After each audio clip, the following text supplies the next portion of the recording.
നമസ്കാരം. പൊതുവേദിയിലേക്ക് സ്വാഗതം. ഇന്ന് ഫാദർ പോൾ തേലക്കാട്ടിൻ്റെ ഒരു പ്രതികരണം വന്നിരിക്കുകയാണ്. ഫാദർ പോൾ തേലക്കാട് വളരെ ശക്തമായ രീതിയിലാണ് PC ജോർജിനെ വിമർശിക്കുന്നത്. ഒപ്പം ഈ മെത്രാന്മാരും ലവ് ജിഹാദിനെ പറ്റിയുള്ള വിവരങ്ങളുണ്ടെങ്കിൽ അത് പുറത്തുവിടണം എന്നാണ് അദ്ദേഹം ആവശ്യപ്പെടുന്നത്. തെളിവുകൾ നൽകണം എന്ന് അദ്ദേഹം ആവശ്യപ്പെടുന്നു. Father Paul Thelakkat Syro Malabar സഭയുടെ മുൻ വക്താവാണ്, സത്യദീപത്തിൻ്റെ എഡിറ്ററാണ്. അങ്ങനെയുള്ള ഒരു വൈദികൻ്റെ നിലപാടിനെ സഭ ഏതു തരത്തിൽ നോക്കിക്കാണും? എന്താണ് ക്രൈസ്തവ സഭയുടെ യഥാർത്ഥ ആശങ്ക? ഈ വിഷയങ്ങളാണ് ന്യൂസ് 18 പൊതുവേദി ഇന്ന് ചർച്ച ചെയ്യുന്നത്. എല്ലാവർക്കും പൊതുവേദിയിലേക്ക് സ്വാഗതം.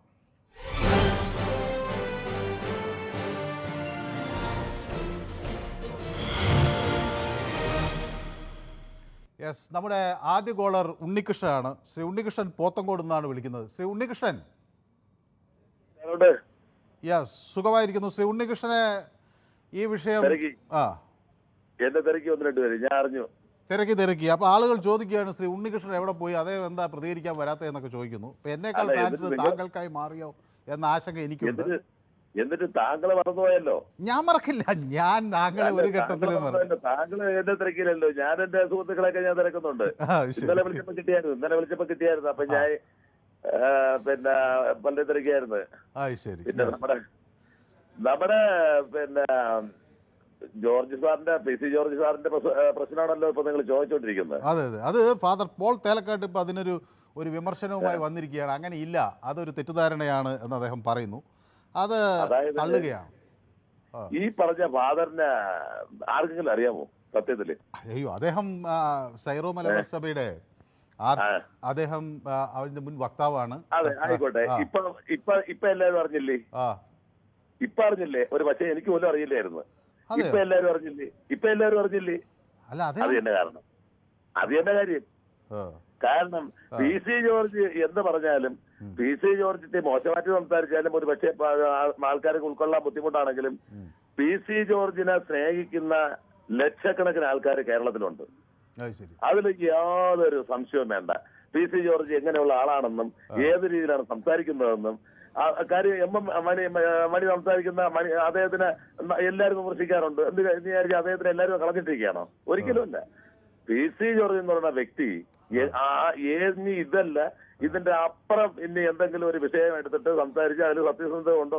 രാഷ്ട്രീയക്കാർ പറയുന്നതെല്ലാം ഇവിടെ 100% പിന്നെ ഉള്ള കാര്യങ്ങളാണ് വിളമ്പട്. ഇപ്പൊ പറയും, രാവിലെ ഒന്ന് പറയും, മറ്റൊന്ന് വൈകുന്നേരം ആകുമ്പോ വേറെ ഒന്ന് പറയും. ഇതിലൊന്നും ഒരു കാര്യമില്ലെന്നേ. PC ജോർജ് പറഞ്ഞ കാര്യങ്ങള് അതിന്റെ ഇദ്ദേഹത്തിനേക്കാളും പിന്നെ കുറച്ചുകൂടെ നല്ല പിന്നെ ആൾക്കാര് രഹസ്യമായിട്ട് പരസ്യമായിട്ട് പറയുന്നുണ്ട്. സംഭവം ഉണ്ട്. അവരെ കുട്ടികളുടെ ഭാവി ആലോചിച്ച് അവര് പിന്നെ രഹസ്യമായിട്ട് സൂക്ഷിക്കുകയാണെന്ന് പലരും പറഞ്ഞിട്ടുണ്ട്. പക്ഷെ ഇത് PC ജോർജിനെ തള്ളി എന്ന് പറഞ്ഞാൽ അതിലൊന്നും ഒരു കാര്യമല്ല. PC ജോർജ് അതിനെ തള്ളിയെന്ന് വിചാരിച്ച് അങ്ങനെ മറിഞ്ഞു വീഴുന്ന സാധനമൊന്നുമല്ല. മല പോലെ നിൽക്കുന്ന ഒരു വ്യക്തിയാണ് PC ജോർജ്. പുള്ളിക്കാരെ ചില സമയത്തൊക്കെ പറയുന്ന ചില വാക്കുകളൊന്നും എനിക്കും ഇഷ്ടപ്പെടാറില്ല. സത്യം പറയണത് പിന്നെ വളരെ കഷ്ടമാണ്. കൂടുതലും ഈ ഒരു ജാതിയിൽപ്പെട്ട ആൾക്കാരെ തിരിഞ്ഞു പിടിച്ചൊക്കെ അദ്ദേഹം സംസാരിക്കുന്നുണ്ട്. ഈ അടുത്ത കാലത്ത് BJP വന്നതിന് ശേഷം അതൊക്കെ പുള്ളിക്കാരൻ മാറ്റുന്നതാണ് നല്ലതെന്നാണ്. പിന്നെ പുള്ളിക്കാരനെ അറസ്റ്റ് ചെയ്തുകൊണ്ട് പോകുമ്പോഴേക്കും നമുക്ക് മാനസികമായിട്ടൊക്കെ വിഷമമുണ്ട്. അതും ഒരു കഷ്ടമാണ്. കാര്യം എന്ന് പറഞ്ഞാൽ നമ്മൾ ഈ ചാനൽ ചർച്ചകളിലൊക്കെ ഇരിക്കുന്ന സമയത്ത് പുള്ളിക്കാരന്റെ സംസാരങ്ങൾ കേൾക്കാൻ ഏത് ചാനലിലായാലും നമ്മളത് പിന്നെ ഉൾക്കൊള്ളാറുണ്ടായിരുന്നു. പക്ഷെ അതിപ്പം ഈ അടുത്ത കാലത്ത് BJP പോയതിന് ശേഷം പുള്ളിക്കാരന്റെ സംസാരങ്ങൾ അല്പം വർഗീയത കൂടിപ്പോയോ എന്നൊരു സംശയം. അതവിടെ നിൽക്കട്ടെ. ഇതിനെ കുറിച്ച് പറയത്രേ ഉള്ളൂ. ഒരു മിനിറ്റ്. പിന്നെ നമ്മുടെ ഈ പിന്നെ പരിപാടി ചിലപ്പോ മറ്റുള്ള ചാനലുകൾ ചിലപ്പം കൈയടത്താൻ സാധ്യതയുണ്ടെന്നാണ് പിന്നെ ചില ചാനലിൽ നിന്ന് ചില ആൾക്കാർ പറയുന്ന അങ്ങും ഇങ്ങൊക്കെ ഇത് വരുന്നുണ്ട് കേട്ടാ. അല്ല, അതിന്റെ ഒരു കാരണം നമ്മുടെ ഈ പരിപാടി വലിയ തോതിൽ ജനശ്രദ്ധ ആകർഷിക്കുന്നു. ഞാൻ തന്നെ കഴിഞ്ഞ ദിവസം ഇതിന്റെ റേറ്റിംഗ് നോക്കി ഞെട്ടിപ്പോയി. എന്ന് വെച്ചാൽ അത് മാത്രം ലക്ഷ്യം വെച്ചല്ല നമ്മൾ ഈ പരിപാടി അവതരിപ്പിക്കുന്നത്, വേറൊരു പ്രത്യേക ലക്ഷ്യത്തോടെ. ഞാൻ ചോദിച്ചോട്ടെ നിങ്ങൾ ഇവിടെ മിക്കുള്ള ചാനലിൽ നിങ്ങൾ ഉൾപ്പെടെ വൈകുന്നേരത്ത് തെരഞ്ഞു പിടിച്ച് കുറെ രാഷ്ട്രീയക്കാരെ കൊണ്ടിരുത്തി വിളമ്പടാണ്. ഓരോരുത്തരും രാഷ്ട്രീയത്തിനെ കുറിച്ച് അടിച്ചു കയറണാണ്. പക്ഷെ ഈ പൊതുവേദി എന്ന് പറയുന്ന ഈ പരിപാടി അങ്ങനെയല്ല. ഇനി താഴേക്കിട മുതല് അങ്ങ് മേളക്കത്തുള്ള ആൾക്കാർ വരെ അവർക്ക് തോന്നുന്ന അവര് ചില ആൾക്കാർ ഈ രാഷ്ട്രീയം പറയുന്നതൊക്കെ ഞാൻ കേൾക്കുന്നുണ്ട്. അതിലൊന്നും മൈൻഡ് ചെയ്യേണ്ട കാര്യമില്ല. അതും കൂടെ ഉണ്ടെങ്കിലേ മുന്നോട്ട് പോകുള്ളൂ. അത് നല്ലതാണ്. ഉടക്കണം നിങ്ങളുടെ ആ ഉടക്കും കാര്യങ്ങളൊക്കെ ഞാൻ അതിന്റെ പിറ്റന്ന് ഞാൻ വിളിക്കാം, നിങ്ങളുമായിട്ട് സംസാരിക്കാൻ വേണ്ടി താങ്കളുമായിട്ട് ഞാൻ മാക്സിമം നോക്കി. കാര്യം എന്ന് പറഞ്ഞാൽ ഒരു തോക്കം പിടിച്ച് താങ്കളെ ബാക്കിൽ വെക്കാൻ ഞാൻ ഒരു സെക്യൂരിറ്റി ആയിട്ട് വെക്കാന്ന് ഞാൻ വിചാരിച്ചു. കാര്യം എന്ന് പറഞ്ഞാൽ അത്രയ്ക്കുള്ള അറ്റാക്കാണ് വരണത്. മനസ്സിലായില്ലേ? അപ്പൊ ഞാൻ വിചാരിച്ചു വലിയ വലിയ VIP ഒക്കെ ഇങ്ങനെയുള്ള ആൾക്കാരുണ്ട്. എന്നെ നേരിട്ട് കണ്ടു കഴിഞ്ഞാൽ പെട്ടെന്ന് ചിലരൊക്കെ പേടിക്കും. എനിക്ക് അങ്ങനെയുള്ള സംഭവം ഉണ്ട് എന്റെ രൂപത്തില്. ഉയരവും പൊക്കവും ഒക്കെ ഉണ്ട് അല്ലേ? അല്ല, ഞാൻ മൊത്തത്തിൽ മുട്ടയൊക്കെ അടിച്ച ഒരു സെറ്റപ്പായാണ് ഇപ്പൊ ഇരിക്കുന്നത്. ചൂട് കാരണം സഹിക്കാൻ വയ്യാത്തത്. അതുകൊണ്ട് എന്തായാലും നമ്മുടെ ഈ പരിപാടി നിങ്ങൾ വിചാരിക്കും പോലെയല്ല. എനിക്ക് ഈ പരിപാടിയിൽ ഏറ്റവും കൂടുതൽ ഇഷ്ടപ്പെടുന്ന ഒരു വിഷയം ഇഞ്ഞ് താഴേക്കട മുതല് അങ്ങ് മേളറ്റം വരെയുള്ള എന്തിനു പറയുന്നത് നമ്മൾ വിചാരിക്കുന്നത് ഞാനൊക്കെ സാധാരണക്കാരനാണ് ഞാൻ. കൂലിപ്പണിയെടുത്തൊക്കെ ജീവിച്ചു പോകുന്ന ഒരു വ്യക്തിയാണ് എന്ന് പറഞ്ഞാൽ ഇതിന്റെ ഏറ്റവും ടോപ്പിലുള്ള ആൾക്കാർ വരെ നമ്മളെ പൊതുവേദിയിൽ വിളിച്ച് അവരെ അഭിപ്രായങ്ങൾ പറയുന്നു എന്നുള്ളതാണ്.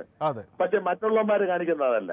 അവര് തെരഞ്ഞു പിടിച്ച് അവരെ വണ്ടിക്കൂലിയും കൊടുത്ത് എണ്ണ അടിക്കാനുള്ള പൈസയും കൊടുത്ത് വൈകുന്നേരം ആകുമ്പോൾ കൊണ്ടുവന്ന് 1 മണിക്കൂർ വന്ന് കുറെ വിഴുപ്പലയ്ക്ക് അങ്ങോട്ടും ഇങ്ങോട്ടും തള്ളയ്ക്കും വിളിച്ചിട്ടേച്ച് പോകുന്ന അതിനെയൊക്കെ ഈ പരിപാടി അവരൊക്കെ കണ്ട് പൂവിട്ട് പൂജിക്കണമെന്ന് പറയാം. എനിക്ക് ഇത്രേ പറയാനുള്ളത്. അതൊക്കെ ഒരു വലിയ പുരസ്കാരം പോലെയാണ് ഞങ്ങൾ ഏറ്റുവാങ്ങുന്നത്. ഏതായാലും പൊതുവേദിക്ക് പ്രേക്ഷക ശ്രദ്ധ കൂടുന്നു എന്ന് പ്രേക്ഷകർ തന്നെ പറയുമ്പോൾ അത് അവരുടെ മാത്രം വിജയമാണ് എന്ന് പറഞ്ഞു വെക്കാനാണ് ഞങ്ങൾ ആഗ്രഹിക്കുന്നത്. ബാലകൃഷ്ണൻ വടകരയിൽ നിന്നാണ് എന്നോടൊപ്പം ചേരുന്നത്. ശ്രീ ബാലകൃഷ്ണൻ, ഹലോ. താങ്കൾക്ക് ഇന്നത്തെ ഈ ഫാദർ പോൾ തേലക്കാട്ടിന്റെ പ്രതികരണത്തെ എങ്ങനെ വിലയിരുത്താനാകും? മനു സാർ നമസ്കാരം. നമസ്കാരം. പോൾ തേലക്കാടിനോട് പോകാൻ പറ സാർ. പോകാൻ പറയണം. കാരണം സാറിന് PC ജോർജിക്ക് ഇന്ത്യൻ രാഷ്ട്രീയത്തിലും കേരള രാഷ്ട്രീയത്തിലും വെറും ഇസ്പേർഡ് ചെയ്യാൻ കൂലിയല്ലേ സാർ? അദ്ദേഹത്തിന് വിമർശിക്കാൻ എന്താ സാർ ഇത്ര അധികം സമയമെടുക്കുന്ന ഈ നേതാക്കന്മാരൊക്കെ? അദ്ദേഹം ധീരനായതുകൊണ്ടാണ് സാർ. അദ്ദേഹം സത്യം മുഖത്ത് നോക്കി പറയും. അതിന് ആർജവം വേണം. അതിന് ഞങ്ങളുടെ നാട്ടിൽ പറയുന്നത് അമ്മ കാണിച്ച് തന്ന തന്തക്ക് ജനിക്കണം എന്നാ. എല്ലാവരും പറയും ഒറ്റ തന്തക്ക്. അതല്ല, അമ്മ നിന്റെ അച്ഛനതാന്ന് പറഞ്ഞാൽ ആ തന്തക്ക് ജനിക്കണം. അത്ര ആർജവം വേണമെങ്കിൽ പറഞ്ഞ കാര്യത്തിൽ ഉറച്ചു നിൽക്കാൻ. അദ്ദേഹം സമൂഹത്തിലെ തിന്മ കണ്ടാൽ പ്രതികരിക്കുന്ന വ്യക്തിയാണ്. അദ്ദേഹത്തിന് ജനലക്ഷങ്ങളുടെ പിന്തുണയുണ്ട് കേരളത്തിൽ. കേൾക്കാമോ സാർ? കേൾക്കുന്നു. ഈ പോൾ തേലക്കാടന്മാരൊക്കെ ചില രാഷ്ട്രീയക്കാരുടെ ഇംഗിതം കൊണ്ടിട്ട് ഇങ്ങോട്ട് ഇറങ്ങിയാൽ അതിനൊന്നും സമൂഹത്തിൽ ഒരു വിലയില്ല. ഇത്രയും നാൾ SDPIക്കാരും പോപ്പുലർ ഫണ്ടുകാരും അദ്ദേഹത്തെ എതിർത്ത്. ഈ പോൾ തേലക്കാട് ഇപ്പോൾ എവിടുന്ന് ഉദയം ചെയ്തു സാർ? ഇത് രാഷ്ട്രീയ പ്രേരിതമാണ് സാർ. PC ജോർജിന് ഒരു ചുക്കും ചെയ്യാൻ പറ്റത്തില്ല സാർ. PC ജോർജ് അത് മാത്രമല്ല, ഒരു കാര്യം കൂടി പറയാം. ഇന്ത്യ ഭരിക്കുന്ന രാഷ്ട്രീയ പാർട്ടി RSS ആണ് ഇന്ത്യ ഭരിക്കുന്നതെങ്കിൽ PC ജോർജ് സത്യം പറഞ്ഞാൽ അദ്ദേഹത്തിന് ഒരു പുല്ലും ചെയ്യാൻ പറ്റത്തില്ല. അതാണ് എന്റെ നിയമനം. ഒരു പുല്ലും. അദ്ദേഹം സത്യം അമ്മ കാണിച്ചു തന്ന തന്തക്ക് ജനിച്ച മോനാണ് PC ജോർജ്. വ്യക്തമാണ് താങ്കളുടെ അഭിപ്രായം. എന്നോടൊപ്പം ചേരുന്നത് സുരാജാണ്. സുരാജ് തിരുവനന്തപുരത്ത് നിന്നാണ് വിളിക്കുന്നത്. സുരാജ്, തിരുവനന്തപുരത്ത് എവിടെ നിന്നാണ് വിളിക്കുന്നത്? ഞാൻ തിരുവനന്തപുരത്ത് ചാക്കയിൽ നിന്ന് വിളിക്കുകയാണ്. ചാക്കയിൽ നിന്ന്? ചാക്ക എനിക്കറിയാവുന്ന സ്ഥലമാണ്. ശ്രീ സുരാജിന് എന്ത് തോന്നുന്നു ഈ ലവ് ജിഹാദ് ആരോപണത്തിൽ സീറോ മലബാർ സഭ മുൻ വക്താവ് ഫാദർ പോൾ തേലക്കാട്ടാണ് അദ്ദേഹത്തിൻ്റെ പ്രതികരണങ്ങൾ നടത്തിയിരിക്കുന്നത്. പോലീസും ദേശീയ അന്വേഷണ ഏജൻസിയും അറിയാത്ത ലവ് ജിഹാദ് ഉണ്ടെന്ന് പറയാൻ മെത്രാന്മാർക്ക് എങ്ങനെ കഴിയുന്നു എന്നാണ് അദ്ദേഹം ചോദിക്കുന്നത്.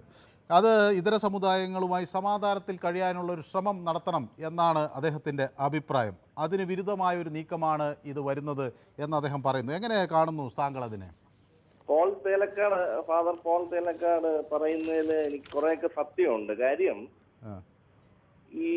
ഈ ഒരു പ്രവണത ഉണ്ടായിരുന്നു, പക്ഷെ കുറച്ചൊക്കെ ഉണ്ടായിരുന്നു. അതൊക്കെ ഇപ്പൊ മുളയെ നുള്ളിക്കളഞ്ഞു. അന്നത്തെ DGP ലോക്നാഥ് ബെഹ്റയോ അന്ന് ഇരുന്ന് കുറച്ചു കാലം മുമ്പ് ഇരുന്ന DGPയും അതുപോലെ പോലീസും ഒക്കെ അത് അസന്നിഗ്ധമായി പറഞ്ഞിട്ടുണ്ട്. ഇത് വലിയ അളവിലൊന്നും ഇല്ല എന്നാ പറഞ്ഞത്. പക്ഷെ എവിടെങ്കിലും കുറച്ചൊക്കെ കാണും. പണ്ട് മുതലേ ഇന്റർകാസ്റ്റ് മാരേജസ് ഉണ്ടല്ലോ. ഇല്ല, ഇത് നമ്മൾ എപ്പോഴും ഇങ്ങനെ ഇതിട്ട് കലക്കുന്നതിന്റെ കാര്യമില്ല. കാര്യം നമ്മളെ മതസൗഹാർദ്ദം, കേരളം വളരെ മതസൗഹാർദ്ദത്തിന് പേര് കേട്ട ഒരു സ്ഥലമാണ്. ഒരു ചെറിയ ശതമാനം ആളുകൾ എന്തെങ്കിലും കാണിച്ചെന്നും പറഞ്ഞ് നമ്മൾ മൊത്തത്തിലൊരു സമുദായത്തെ ആക്ഷേപിക്കുന്നതിനോട് എനിക്ക് യോജിക്കാൻ തീരെ വയ്യ എന്നുള്ളൊരു എനിക്കൊരു ഒപ്പീനിയൻ ഉണ്ട്. പിന്നെ ഈ സഭയെ കുറിച്ച് പറയുകയാണെങ്കിൽ ജോസഫ് മാഷിന്റെ കൈവെട്ടിയ സമയത്ത് ഈ സഭ അനങ്ങിയിട്ടില്ല. ഇപ്പം ഒരു തന്ത്രപരമായി അനങ്ങുന്നത് എന്തെങ്കിലും കണ്ടുകൊണ്ടായിരിക്കാം. കാര്യം കേന്ദ്രത്തിലെ ഉള്ള ഭരണകക്ഷി ശക്തമായിട്ട് പോകുന്നു. അപ്പൊ എന്തെങ്കിലുമൊക്കെ സ്ഥാനമാനങ്ങളൊക്കെ സഭയിൽ നിന്ന് ആർക്കെങ്കിലും കിട്ടാനുള്ള ഒരു നീക്കമാണോ എന്ന് കരുതിക്കൂടൊന്നുമില്ല. ചെറുതായിട്ടുണ്ട്, പക്ഷേ പിന്നെ അത് കേരളത്തിൽ വലിയ അളവിലില്ല, അല്ലെങ്കിൽ ഇല്ല എന്ന് തന്നെയാണ് പോലീസും മറ്റേ രഹസ്യ അന്വേഷണ ഏജൻസികളും താങ്കൾ പറഞ്ഞ പോലെ പറഞ്ഞത്. യെസ്, വ്യക്തമാണ് താങ്കളുടെ അഭിപ്രായം. മൊയ്തീൻ കുഞ്ഞ് എന്നൊരു പ്രേക്ഷകൻ കൂടി എന്നോടൊപ്പം ചേരുന്നു, കായംകുളത്തുനിന്ന്. ശ്രീ മൊയ്തീൻ കുഞ്ഞ്, ഈ വിഷയത്തെ എങ്ങനെ നോക്കിക്കാണുന്നു? ഇത് ഒരു നേരത്തെ KCBC മദ്യവിരുദ്ധ സമിതി ഒരു പ്രസ്താവന പുറപ്പെടുവിച്ചിരുന്നു. ആ മദ്യവിരുദ്ധ സമിതിയുടെ ആഭിമുഖ്യത്തിൽ പാലിൽ സംഘടിപ്പിച്ച ഒരു സമ്മേളനത്തിലാണ് PC ജോർജ് ലഹരി വ്യാപനത്തെക്കുറിച്ചും അതുപോലെ പ്രണയക്കെണിയെക്കുറിച്ചും ഒക്കെ പറഞ്ഞത്. അതിന് അടിസ്ഥാനമുണ്ട് എന്നാണ് സീറോ മലബാർ സഭയുടെ പബ്ലിക് അഫയേഴ്സ് കമ്മീഷൻ വിലയിരുത്തിയത്. എന്നാൽ അത് ശരിയല്ല എന്ന നിലപാട് ഇപ്പോൾ ഫാദർ പോൾ തേലക്കാട്ട് എടുക്കുമ്പോൾ ശ്രീ മൊയ്തീൻ കുഞ്ഞ് അതിനെ എങ്ങനെ നോക്കിക്കാണുന്നു? നമസ്കാരം മനു. നമസ്കാരം.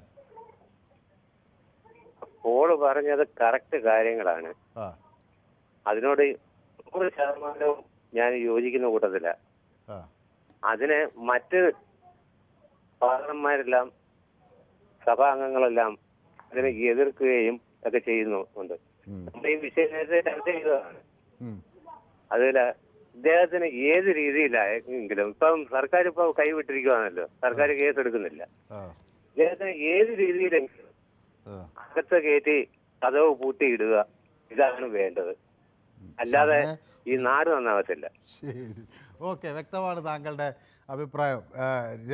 രവീന്ദ്രൻ കാഞ്ഞിരപ്പള്ളിയിൽ നിന്ന് നമുക്കൊപ്പം ചേരുന്നു. ശ്രീ രവീന്ദ്രൻ, താങ്കൾ ഈ വിഷയത്തെ അങ്ങനെ കാണുന്നു? ഇത് ലവ് ജിഹാദ് എന്ന പ്രയോഗം ഒരു വശത്തുണ്ട്, അത് ശരിയല്ല എന്ന് കേന്ദ്ര അന്വേഷണ ഏജൻസികൾ പറയുന്നു. കോടതിയിൽ അങ്ങനെ റിപ്പോർട്ട് സമർപ്പിക്കുകയൊക്കെ ചെയ്യുന്നു. പക്ഷേ അതിൽ നിന്ന് വ്യത്യസ്തമായ രൂപത്തിലൊരു പ്രണയക്കെണിയുണ്ട് എന്ന വാദം മറുവശത്ത് ശക്തമാകുകയും ചെയ്യുന്നുണ്ട്. അപ്പോൾ അങ്ങനെ എന്തെങ്കിലും ഒരു ആശങ്കപ്പെടേണ്ട ഒരു സാഹചര്യം ഉണ്ട് എന്ന് കരുതുന്നില്ല എന്ന് ഫാദർ പോൾ തേലക്കാട്ട് പറയുമ്പോൾ അതിനെ സഭ ഗൗരവത്തിലെടുക്കുമോ?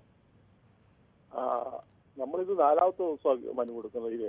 അല്ല, ഇന്നത്തെ വിഷയം പോൾ തേലക്കാട്ടിന്റെ പ്രതികരണമാണ്. അദ്ദേഹം ഇന്നാണല്ലോ അത് പറഞ്ഞത്.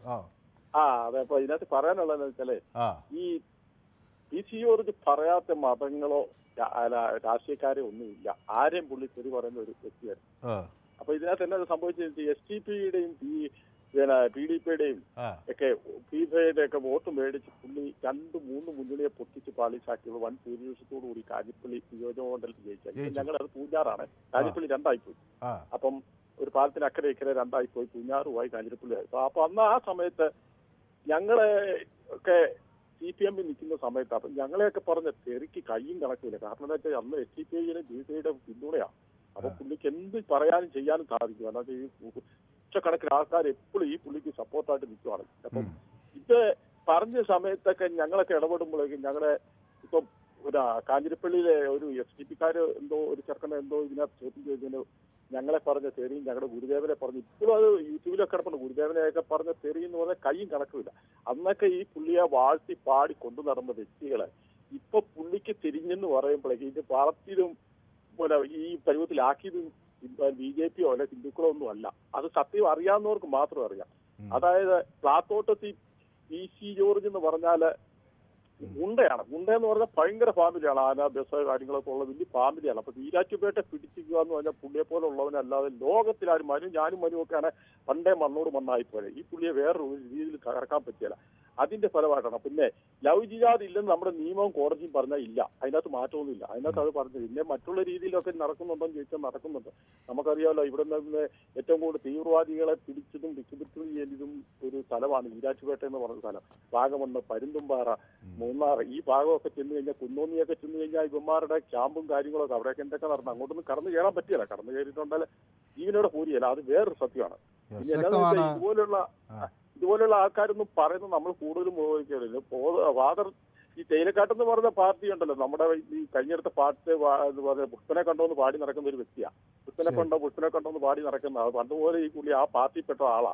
പുള്ളിയുടെ ലോഹ ഊരിയിട്ടുണ്ടെങ്കിൽ കാണാം, പുള്ളി ചെകുവരയുടെ ഫോട്ടോ ആയിരിക്കും പുള്ളിയുടെ നെഞ്ച് തൊട്ട് വെച്ചിരിക്കുന്നത്. ആസിഫ് പാർട്ടി. അതുകൊണ്ട് ആ പുള്ളി പറയുന്നതൊന്നും വലിയ കാര്യമില്ല. വ്യക്തമാണ്. നമുക്ക് ആ വ്യക്തിപരമായ ഒരു അധിക്ഷേപത്തിലേക്ക് ഞാൻ കടക്കുന്നില്ല. മനോജ് ആലപ്പുഴയിൽ നിന്നാണ് വിളിക്കുന്നത്. ശ്രീ മനോജ്, ആലപ്പുഴയിൽ എവിടെ നിന്നാണ് വിളിക്കുന്നത്? ഞാൻ മാരാരിക്കുളം, പഴയ മാരാരിക്കുളം. യെസ്, നമ്മൾ മാരാരിക്കുളത്തെ പറ്റി ഒരിക്കൽ സംസാരിച്ചിട്ടുണ്ടെന്ന് തോന്നുന്നല്ലേ? ഞാനിപ്പോഴും ഓർമ്മ വന്നു. പക്ഷേ മനോജ് പിന്നീട് കുറെ ദിവസം പൊതുവേദിയിലേക്ക് വിളിച്ചില്ല. വിളിച്ചില്ല. ഞാൻ നല്ല പരിപാടിയാണ്, ഞാൻ പരമാവധി ശ്രമിക്കുന്നുണ്ട്, പക്ഷെ വിളിച്ചിട്ട് കിട്ടുന്നില്ല. അതുപോലെ ആൾക്കാർ നമ്മുടെ പരിപാടി ഇഷ്ടപ്പെട്ട് വിളിക്കുന്നത് സന്തോഷം. നല്ല പരിപാടിയാണ്. അപ്പൊ മനോജ് വിളിച്ചു, പക്ഷെ കിട്ടിയില്ല. ഏതായാലും അഭിനന്ദനത്തിന്. ഇത് പൊതുവേദിയുടെ വിജയം, എന്റെ വിജയമല്ല. ഞങ്ങൾ അത് ന്യൂസ് 18ന്റെ വിജയമായും കാണുന്നില്ല. അത് ഞാൻ സ്റ്റാറല്ല, അത് നമ്മുടെ പ്രേക്ഷകരുടെ വിജയമാണ്. ഇപ്പൊ പൊതുവേദിയിൽ സംസാരിക്കുന്ന പല ആളുകളും വളരെയധികം കൃത്യതയോടുകൂടി കാര്യങ്ങൾ മനസ്സിലാക്കി അവരുടെ അഭിപ്രായങ്ങൾ പറയാനായി ശ്രമിക്കുന്നു.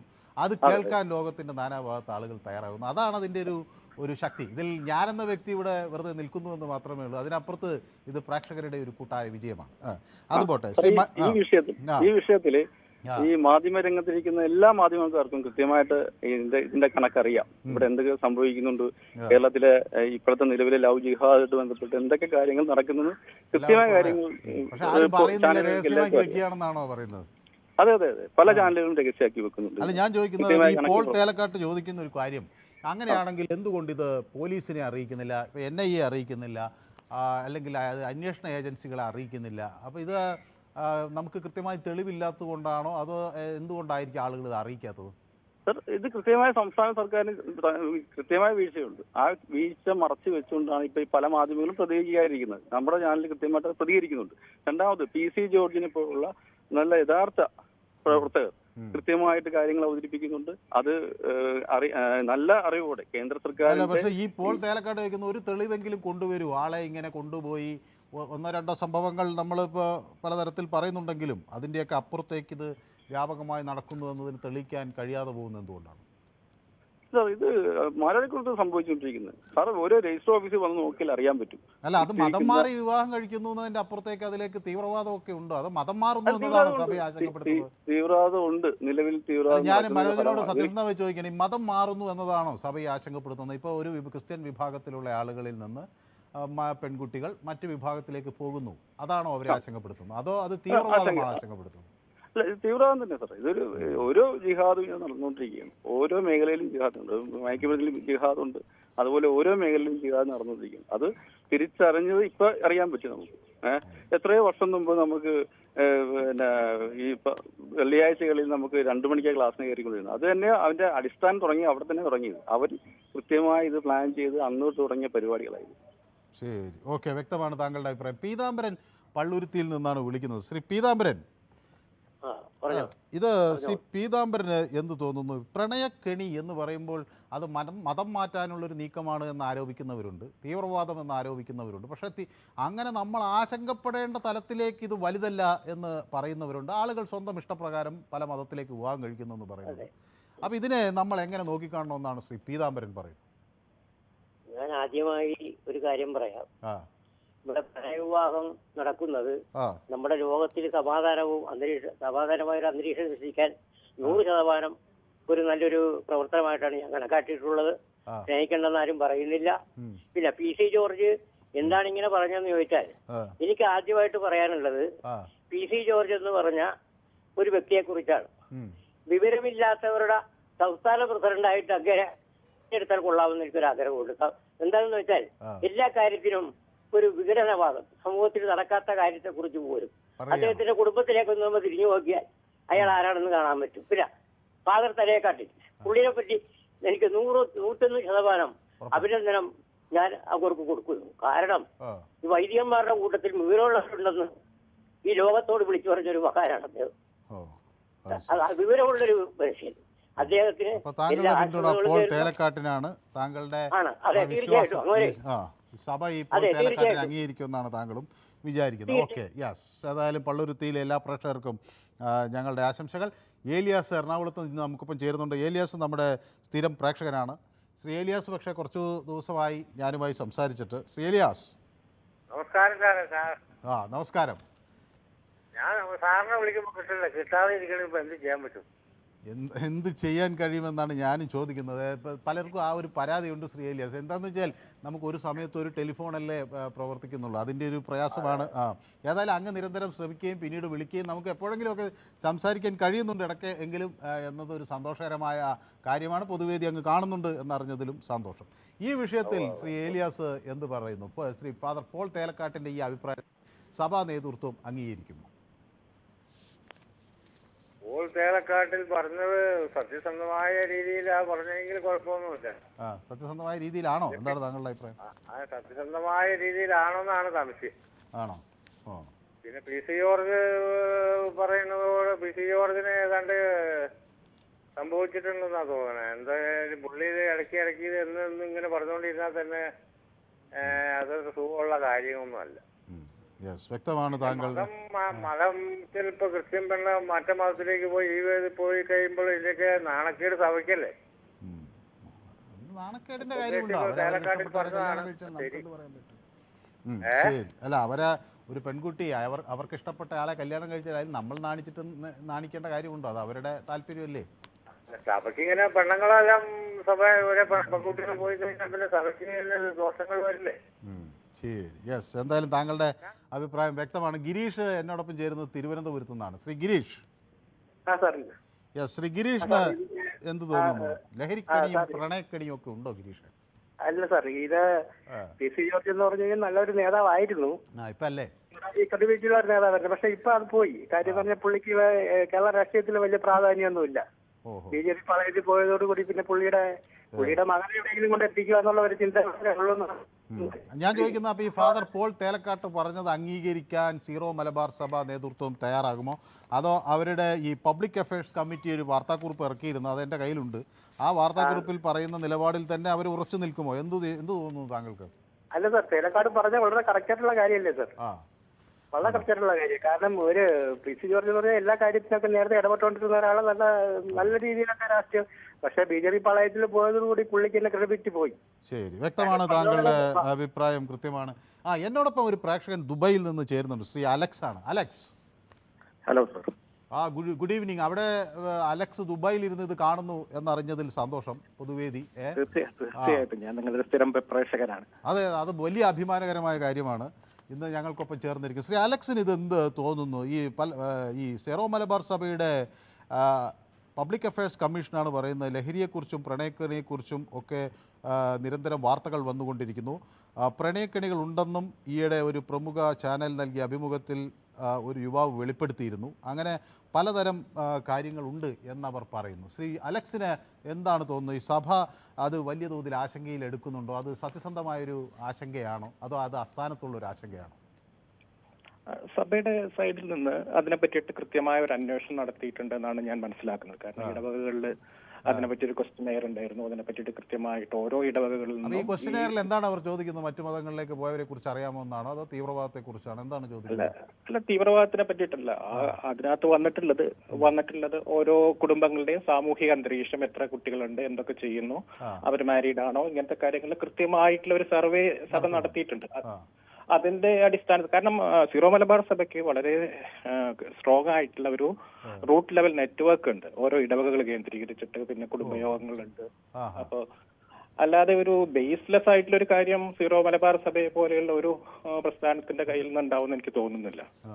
പക്ഷെ അതിന് ലവ് ജിഹാദ് ആണോ എന്ന് പറയുന്നതിനകത്ത് ഒരു വിഭാഗം, അതിനകത്തൊരു ചിലപ്പോ ഒരു 15 to 20% ചിലപ്പോ. അല്ല, ഞാൻ അലക്സിനോട് ചോദിക്കട്ടെ. അലക്സ് ഈ കാര്യങ്ങൾ കുറെ കൂടെ പഠിച്ച ഒരാളാണെന്നുള്ള ഒരു വിശ്വാസത്തിൻ്റെ അടിസ്ഥാനത്തിലാണ് ഇവരെ ആശങ്കപ്പെടുത്തുന്നത് മതത്തിൽ നിന്ന് പെൺകുട്ടികൾ വേറെ മതത്തിലേക്ക് പോകുന്നു എന്നതാണോ അതോ തീവ്രവാദം എന്ന ഘടകമാണോ? ഏതാണ് അവരെ പ്രധാനമായി ആശങ്കപ്പെടുത്തുന്നത്? അല്ല, ഒരിക്കലും അല്ല. കാരണം അങ്ങനെ ഒരു വളരെ സങ്കുചിതമായിട്ട് ചിന്തിക്കുന്ന ഒരു സഭയാണ് സീറോ മലബാർ സഭ എന്ന് എനിക്ക് തോന്നുന്നില്ല. പക്ഷെ അതിനകത്ത് തന്നെ അതാണ് ഞാൻ പറഞ്ഞത്, ഒരു 15 to 20% ചിലപ്പോൾ ചില മാരീഡ് ആയിട്ടുള്ള ആൾക്കാർ കല്യാണം കഴിച്ചിട്ടുള്ള കേസുകൾ പോലും ഉണ്ട്. അതായത് നിലവിൽ മാരി ചെയ്തിട്ടുള്ള ഒരു വ്യക്തി അദ്ദേഹം അത് മറച്ചു വെച്ചിട്ട് കല്യാണം കഴിക്കുന്നു. അതിനുശേഷം ഞാൻ പറഞ്ഞിട്ടുള്ളത് ഇതിനകത്ത് മിസ്യൂസ് ചെയ്യപ്പെട്ട കുട്ടികളുടെ കാര്യമാണ് ഞാൻ പറഞ്ഞത്.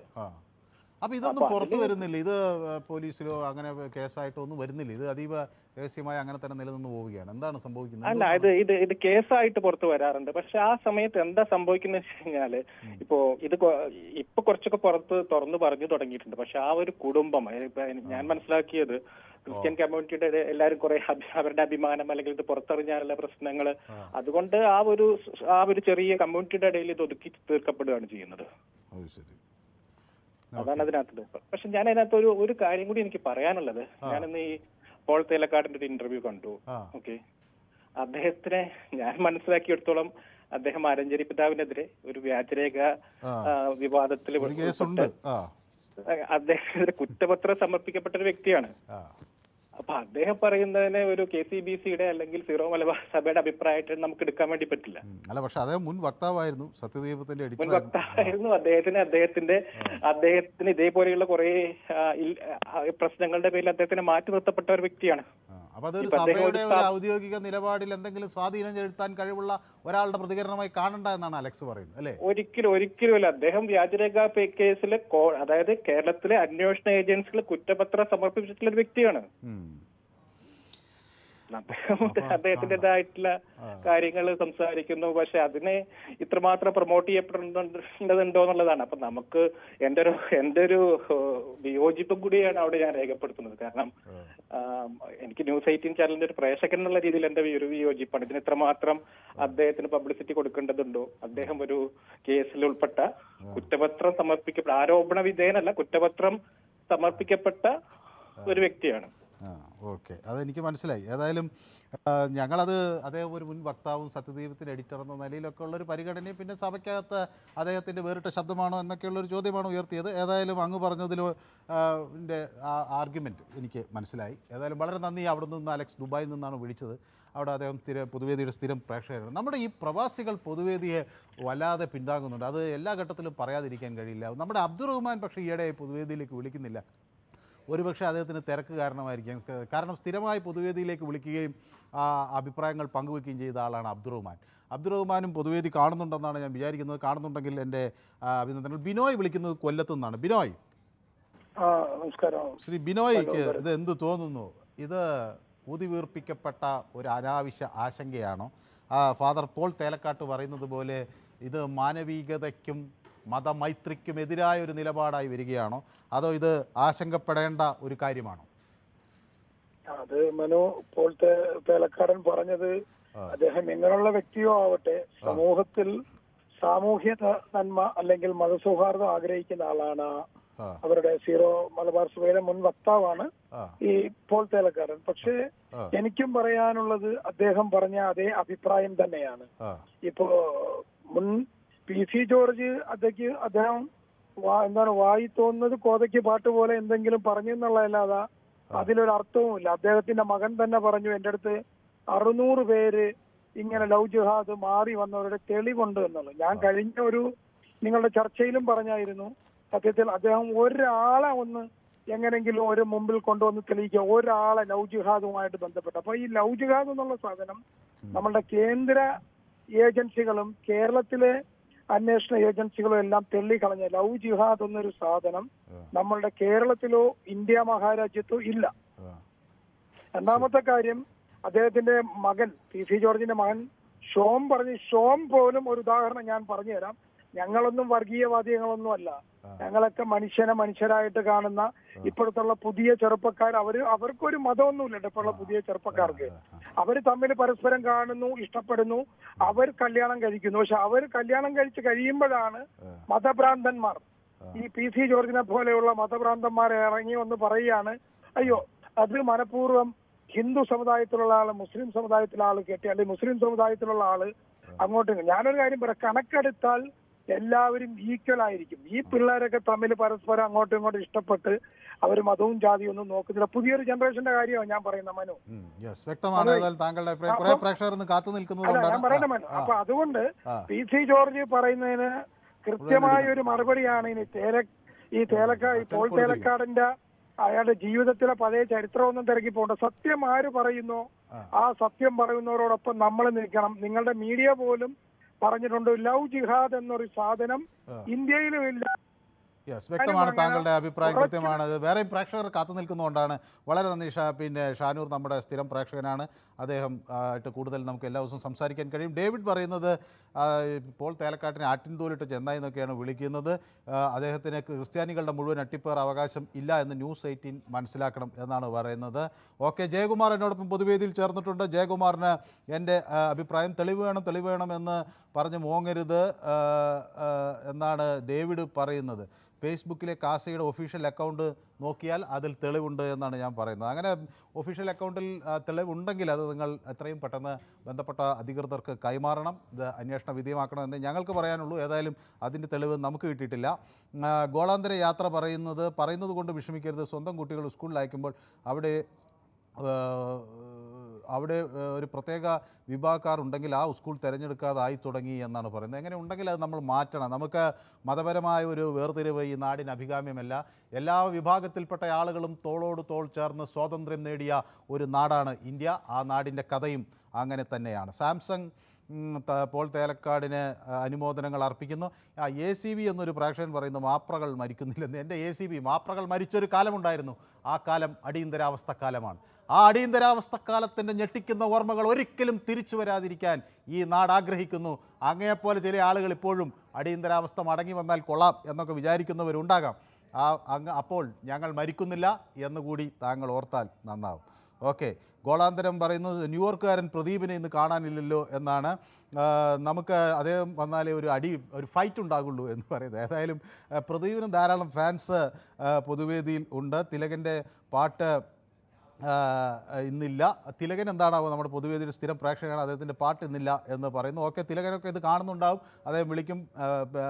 അദ്ദേഹം അതിൻ്റെ പ്രതികരണങ്ങൾ നൽകുമെന്നാണ് ഞാൻ വിചാരിക്കുന്നത്. ജയകുമാർ ഗോളാന്തരത്തിന് നമസ്കാരം പറയുന്നുണ്ട്. ഗോളാന്തരം ജയകുമാറിന് നമസ്കാരം പറയുന്നുണ്ട്.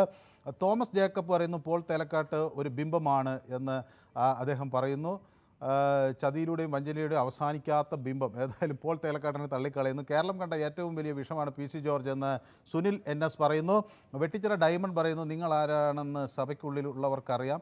ജമാഅത്തെ ഇസ്ലാമിയുടെ അച്ചാരം വാങ്ങി നിങ്ങൾ പറയാൻ എന്ത് യോഗ്യതയാണ് നിങ്ങൾക്കുള്ളത് എന്നാണ് പോൾ തേലക്കാട്ടിനെ കുറിച്ചാണ് പറയുന്നത് എന്ന് എനിക്ക് തോന്നുന്നു. എനിക്ക് ഏതായാലും പോൾ തേലക്കാട്ടിനെ സംബന്ധിച്ച് അത് ആ സഭാ നേതൃത്വം തന്നെയാണ് തീരുമാനിക്കേണ്ടത്. വെട്ടിച്ചിറ ഡയമണ്ട്. ഓക്കെ, സുനിമോൾ പറയുന്നു പോൾ തേലക്കാട്ട് പറഞ്ഞ ഒരു പരിധിവരെ ശരിയാണ്. നേരത്തെ ലവ് ജിഹാദ് കുറച്ചൊക്കെ ഉണ്ടായിരുന്നു, ഇപ്പോഴില്ലെന്ന് കോടതിയും സർക്കാരും പറയുന്നു. പക്ഷേ 1-2 ഒക്കെ നടക്കുന്നുണ്ടെന്ന് ആരും പരാതിപ്പെടുന്നില്ല എന്നാണ് പറയുന്നു. ഓക്കെ, അപ്പോൾ ബഷീർ ആംനത്ത് പറയുന്നു തെളിവുള്ളവർ ഗവൺമെൻറ്റിന് കൈമാറട്ടെ എന്നാണ് പറയുന്നത്. ആ ബഷീറിൻ്റെ ആ നിലപാട് വളരെ ശരിയാണ്. എന്തെങ്കിലും തെളിവുകൾ നമുക്ക് ഏതൊരു കാര്യത്തെക്കുറിച്ച് കിട്ടിയാലും അത് പെട്ടെന്ന് അന്വേഷണ ഏജൻസികൾക്ക് സമർപ്പിക്കുക എന്നതാണ് ഏറ്റവും ശരിയായ രീതി. പ്രണയക്കെണിയുണ്ട്, ലവ് ജിഹാദ് ഇല്ല എന്നത് വിചിത്രവാദമാണ്. മാനക്കേട് വിചാരിച്ച് നിശബ്ദയായ മകൾ നഷ്ടപ്പെട്ട മാതാക്കൾ സങ്കടങ്ങൾ മാധ്യമങ്ങൾക്ക് കാണാൻ സാധിക്കുന്നില്ല എന്ന് പറയുന്നു വിക്ടർ KJ. ഓക്കെ, പ്രണയക്കെണിയുണ്ട് ഇല്ല, എന്ത് വിചിത്രവാദമാണ് എന്നാണ് ചോദിക്കുന്നത്. അപ്പോൾ പ്രണയക്കെണിയുണ്ട് എന്ന് ഞാൻ പറഞ്ഞില്ല, ജിഹാദ് ഉണ്ടെന്ന് ഞാൻ പറഞ്ഞില്ല. ഇതൊക്കെ ഞാനൊരു പൊതുവേദിയിൽ ഒരു ചർച്ചയ്ക്ക് വിധേയമാക്കി എന്ന് മാത്രമേ ഉള്ളൂ. വിഷ്ണു വിജയൻ പറയുന്നു പോൾ തേലക്കാട് SDPIക്കാരനാണെന്ന് പറയുന്നു.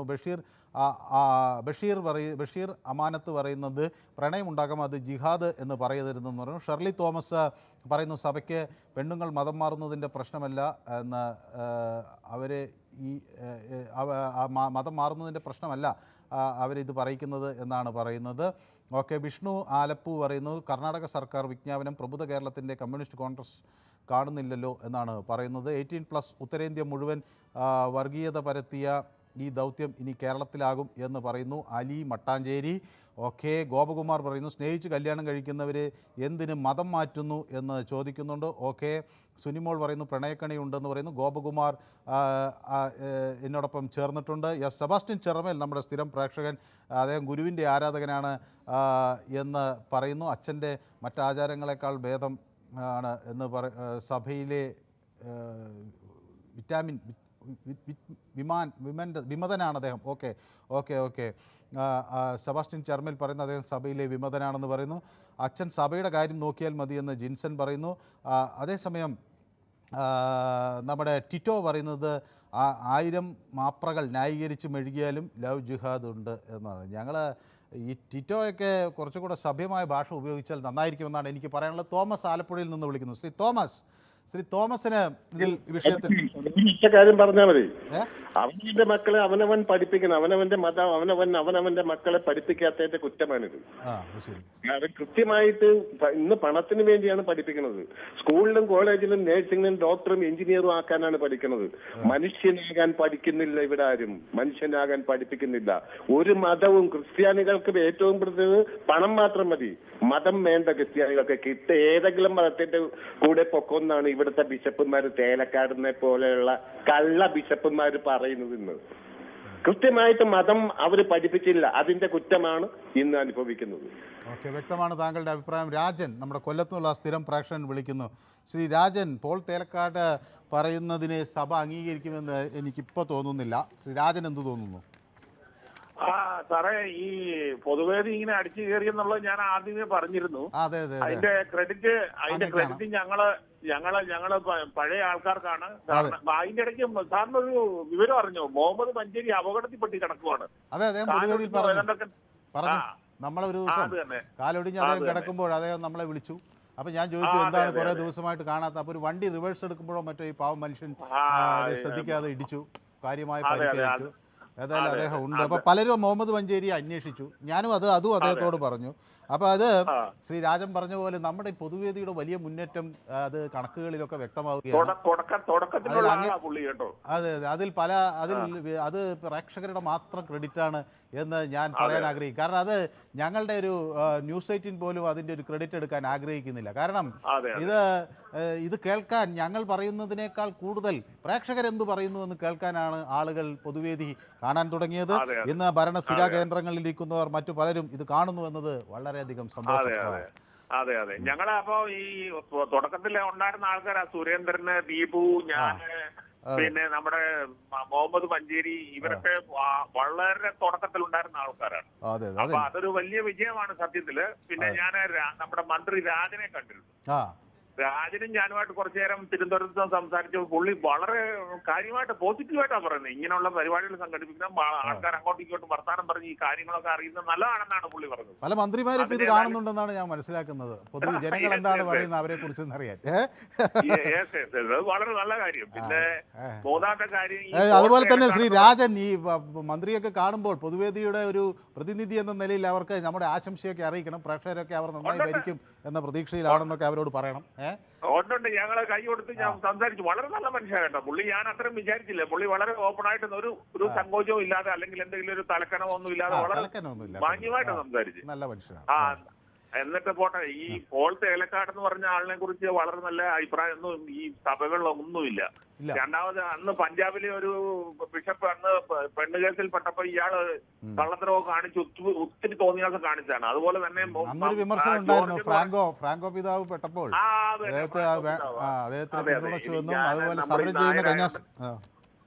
നമ്മൾ ഈ നായരായോണ്ട് ഇവരുടെ ഒന്നും പേര് അറിയത്തില്ല. അതുപോലെ തന്നെ ഈ നമ്മുടെ ജോർജ് എന്ന് പറഞ്ഞ ഒരു ബിഷപ്പ് ഉണ്ടായിരുന്നു, ഇറങ്ങിപ്പോയി, ഇപ്പം രാജിവെച്ചു പോയ. പുള്ളിക്കെതിരെ ഒത്തിരി ആ വസ്തു കച്ചവടം ജോർജ് ആലഞ്ചേരി, അത് തന്നെ. അങ്ങനെയൊക്കെ ഉണ്ടായിരുന്ന ഒരുപാട് പ്രശ്നങ്ങൾ ഉണ്ടാക്കി മനുഷ്യനായി. ഈ പുള്ളിക്ക് എന്ത് വിലയാ ഇയാൾ പറയുന്നൊന്നും അങ്ങനെ വിശ്വസിക്കരുത്. പിന്നെ രണ്ടാമതൊരു കൊല്ലത്തെ ഒരു സംഭവം ഞാൻ പറയും. ഇപ്പൊ ഒരു മുസ്ലിം പെൺകുട്ടിയെ ഒരു ഹിന്ദു കല്യാണം കഴിച്ചു. ഇപ്പൊ ആ ഭയങ്കര പ്രശ്നം നടന്നുകൊണ്ടിരിക്കുക. ആ പെണ്ണിനോട് പറയുന്ന അവനെ ഒന്നിൽ മുസ്ലിം ആക്കുക അല്ലെങ്കിൽ നീ വിട്ടുപോരുക എന്ന് പറഞ്ഞിട്ട് വലിയ പ്രശ്നങ്ങൾ നടന്നുകൊണ്ടിരിക്കുകയാണ്. ഞാൻ ആ ഡീറ്റെയിൽസ് ഒന്നും പറയുന്നില്ല, കാരണം ഞാൻ ഇവിടെ താമസിക്കേണ്ട ആളാണ്. അതുകൊണ്ട് ഡീറ്റെയിൽസിലേക്ക് പോകുന്നില്ല. ശരി, അതായത് അങ്ങ് ഈ പറഞ്ഞു തന്ന ആളുകൾക്ക് കാര്യം പിടികിട്ടി കാണും. ആളുകൾ അത് എന്താണെന്ന് അന്വേഷിക്കുമെന്നാണ് ഞാൻ വിചാരിക്കുന്നത്. അതെ, തിരിച്ചാണെങ്കിൽ ഭയങ്കര ഏകോദര സ്നേഹം, സഹോദരം, പിന്നെ മതങ്ങൾ തമ്മിൽ മൈത്രി എന്നൊക്കെ പറയും. പക്ഷെ ഇവരുടെ കാര്യത്തിലാകുമ്പോൾ അടി തുടങ്ങും. യെസ്, വ്യക്തമാണ് താങ്കളുടെ അഭിപ്രായം. ഏതായാലും ശ്രീ രാജൻ മന്ത്രിയൊക്കെ കണ്ടു. നമ്മുടെ പൊതുവേദിയുടെ ആശംസകളൊക്കെ മന്ത്രിയെ അറിയിച്ചു എന്നാണ് പറയുന്നത്. പൊതുവേദി അങ്ങനെ ഒരു കൂട്ടായ്മയാണ്. ആ കൂട്ടായ്മയുടെ വലിയ വിജയഗാഥയാണ് നമ്മൾ അനുദിനം കണ്ടുകൊണ്ടിരിക്കുന്നത്. അത് ഞാൻ നേരത്തെ സൂചിപ്പിച്ചതുപോലെ അത് പൊതുവേദിയുടെ ക്രെഡിറ്റ് ന്യൂസ് 18 അല്ല, മറിച്ച് അതിൻ്റെ പ്രേക്ഷകർക്കാണ്. കൃത്യമായ അഭിപ്രായങ്ങളുമായി എല്ലാ ദിവസവും വൈകുന്നേരം ഈ TV കാണാനെത്തുന്ന പ്രേക്ഷകർക്ക് അതിൻ്റെ എല്ലാ വിജയവും ഞങ്ങൾ സമർപ്പിക്കുകയാണ്. റഷീദ എന്നോടൊപ്പം ചേരുന്നു കൊയിലാണ്ടിയിൽ നിന്നാണ്. ശ്രീ റഷീദ, റഷീദൊക്കെ കേൾക്കാമോ? കേൾക്കുന്നുണ്ട്. റഷീദാണ്. ഞാൻ റഷീദാന്ന് കേട്ടു. ഞാനിങ്ങനെ ചോദിക്കാനായിട്ട് വരികയായിരുന്നു. നമുക്ക് അവിടെ ഒരു കൊയിലാണ്ടിയിൽ മറ്റൊരാൾ ഉണ്ട്, നമ്മുടെ പൊതുവേദിയുടെ സ്ഥിരം പ്രേക്ഷകൻ റഷീദ് എന്ന് പറയാനായിട്ട് വരികയാണ്. കാരണം എനിക്ക് കിട്ടിയ പേര് എഴുതി വന്നത് റഷീദാന്നാണ്. ഓക്കെ, ശരി. അപ്പം ഞാൻ അങ്ങേ ഓർക്കുകയും ചെയ്തു. ഏതായാലും അങ്ങ് പൊതുവേദിയോടൊപ്പം ഇന്നും ചേർന്നു എന്നറിയുന്നതിൽ സന്തോഷം. യെസ്, അങ്ങക്ക് എന്ത് തോന്നുന്നു ശ്രീ റഷീദ്? ഈ മതമൗലികവാദികളെ ഒറ്റപ്പെടുത്തണം, ജനാധിപത്യത്തിൻ്റെ അന്തസ്സ് സംരക്ഷിക്കണം എന്നൊക്കെ പറഞ്ഞുകൊണ്ടാണ് ഈ സീറോ മലബാർ സഭയുടെ ഒരു പബ്ലിക് അഫയേഴ്സ് കമ്മിറ്റിയുടെ വാർത്താക്കുറിപ്പ് വന്നത്. പക്ഷേ പോൾ തേലക്കാട്ട് ഇപ്പോൾ അതിനെയൊക്കെ തള്ളിക്കളയുകയാണ്, അതില്ല എന്ന് പറയും. പക്ഷേ പോൾ തേലക്കാട്ടിനെ ഈ സഭാ നേതൃത്വം അദ്ദേഹത്തിൻ്റെ നിലപാടുകളെ അംഗീകരിക്കുമോ? അതായത് സമുദായങ്ങളെ തമ്മിലടിപ്പിക്കാൻ വേണ്ടി ഉണ്ടാക്കിയ ഒരു ആശയമാണ് ഈ ലവ് ജിഹാദ്. ഇത് ചില കുബുദ്ധികളുടെ മനസ്സിൽ നിന്ന് ഉദിച്ചതാണ്. ഇതിന്റെ ഉപജാതാവ് ആരാണെന്ന് കേരളത്തിലെ പൊതുസമൂഹത്തിന് അറിയാം, ഞാൻ പറയുന്നില്ല. അപ്പൊ ഇത് എന്ന് പറഞ്ഞാല് നമുക്കറിയാലോ, ഈ ഒരു കളവ് 1000 തവണ പറഞ്ഞു കഴിഞ്ഞാൽ ഗീബൽസിയൻ സിദ്ധാന്തം എന്ന് പറയും. അത് കൊണ്ട് നടക്കുന്ന ആളുകളാണ് ഇത് പിന്നെയും റിപ്പീറ്റ് ചെയ്തുകൊണ്ടിരിക്കുന്നത്. കാരണം എന്താന്ന് വെച്ചാല് നമ്മുടെ കേരളത്തിലെ രഹസ്യാന്വേഷണ വകുപ്പും കേന്ദ്രത്തിലെ രഹസ്യാന്വേഷണ വകുപ്പും ഒക്കെ വളരെ ശക്തമായ രീതിയിൽ അന്വേഷണം നടത്തിയിട്ട് അങ്ങനെ ഒരു സംഗതി ഇല്ല എന്ന് പറയുമ്പോൾ പിന്നെയും ഇതിപ്പോ ആവർത്തിക്കുന്നത് എന്തിനാണെന്ന് വെച്ചാല് നമ്മുടെ ഇടയിലുള്ള ഒരു സൗഹൃദമുണ്ടല്ലോ, ഒരു സ്നേഹമുണ്ടല്ലോ, ഒരു നല്ല അന്തരീക്ഷമുണ്ടല്ലോ. ഈ അന്തരീക്ഷം മലിനമാക്കാൻ ശ്രമിക്കുന്ന മലിന ബുദ്ധിയിൽ നിന്നുദിക്കുന്ന ഈ ഒരു ആശയത്തെ നമ്മൾ തള്ളിക്കളയുക മാത്രമല്ല, അതിനെതിരെ ശക്തമായി പ്രതികരിക്കുകയും വേണം. മാധ്യമങ്ങൾക്ക് വലിയ പങ്കുണ്ട്. മാധ്യമത്തിന്റെ എല്ലാ മാധ്യമങ്ങൾക്കും, ന്യൂസ് 18 മാത്രമല്ല എല്ലാ മാധ്യമങ്ങളുടെയും അവതാരകരും ഒക്കെ തന്നെ ഈ വിഷയത്തെക്കുറിച്ച് പഠിച്ചവരും മനസ്സിലാക്കിയവരും അതിനനുസൃതമായി അവതരിപ്പിക്കുന്നവരാണ്. അവരൊക്കെ ഇങ്ങനെയുള്ള സിദ്ധാന്തങ്ങളെ അനുകൂലമായി പറയുന്നവർക്ക് അവർ എന്താണ് തെളിവ്, നിങ്ങൾ എന്താണ് ഇതിന് കാരണം കാണുന്നത്, നിങ്ങളുടെ തെളിവ് എന്താണെന്ന് വ്യക്തമായ രീതിയിൽ പറയാൻ നിങ്ങൾക്ക് സാധ്യമാണോ എന്ന് അസന്നിഗ്ധമായി ചോദിക്കാനുള്ള അവകാശവും പഠനത്തെ അതേക്കുറിച്ചുള്ള പഠനം നടത്തി നിങ്ങൾക്കൊക്കെ സാധ്യമാവും. ഇതിനെ ശക്തമായി എതിർക്കുകയാണ്. നമ്മുടെ ഈ നല്ല ഒരു സാഹചര്യത്തെ കളങ്കപ്പെടുത്താൻ ശ്രമിക്കുന്ന ചിത്രശക്തികളെ ഒറ്റപ്പെടുത്തുകയാണ് വേണ്ടത്. കൂടുതൽ പ്രേക്ഷകർ കാത്തു നിൽക്കുന്നത് കൊണ്ടാണ്. ഭാരത് എന്ന് പറയുന്ന എൻ്റെ അതേ പേരുള്ള ഒരാൾ എനിക്ക് വളരെയധികം പിന്തുണ പ്രഖ്യാപിച്ചിട്ടുണ്ട്. ഒട്ടും ബയസ്ഡല്ലാതെ ഞാൻ കാര്യങ്ങൾ പറയുന്നു. അദ്ദേഹം UAE യിൽ നിന്നാണ് വിളിക്കുന്നത്. അപ്പോൾ പൊതുവേദിയുടെ ഒരു വലിയ കരുത്താണല്ലോ പ്രവാസികൾ. അപ്പോൾ UAE യിൽ നിന്ന് നമ്മുടെ ഭാരതും ചേർന്നിട്ടുണ്ട്. സലീം സായി പറയുന്നു, നന്നായി, അങ്ങനെ വേണം, നിങ്ങൾക്ക് സ്നേഹം കിട്ടാത്ത കുടുംബത്തിൽ നിന്ന് പെണ്ണും ആണും ചാടിപ്പോകുമെന്നാണ് പറയുന്നത്. ഓക്കെ, കൊള്ളാം.